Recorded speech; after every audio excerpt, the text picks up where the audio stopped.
Vrau ish grua në Itali zbardhe dëshmia e shqiptarit. 55 vjeçari shqiptar I cili vrau ish gruan e tij nuk shpreh pendes për krimin e kryer. Doja ta bëja, kam shpëtuar fëmijët e mi.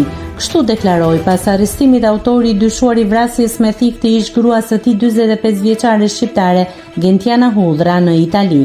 Krimi I rënd u krye nga 55 vjeçari në mes të qytetit, ku dëshmitari ishin tjetra kalimtar të rastit. Sipas asaj që raportojnë mediat italiane, autori Nikolash Hullra fillimisht e ka goditur me thik ish gruan e tij, më pas e ka shkelmuar, teksa ajo binte për tokë e plagosur rënd dhe në fund dështulur në një stol aty pranë, duke e parë ndërsa ajo jepte shpirt.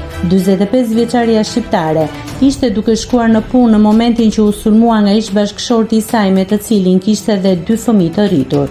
Mediat italiane shkruajnë se tashmë hetimet e policisë janë përqendruar tek historiku I marrëdhënies mes viktimës dhe autorit, pasi nuk përjashtohet mundësia që 45 vjeçaria të jetë dhunuar apo kërcënuar më parë nga autori, ndonse nga verifikimet nuk ka patur denoncime prej saj. Nëse klikoni mbi butonin subscribe, do t'ju shfaqen të gjitha publikimet tona. Ju ftoj t'i bëni subscribe kanalit, të pëlqeni videot dhe të lini komentin tuaj.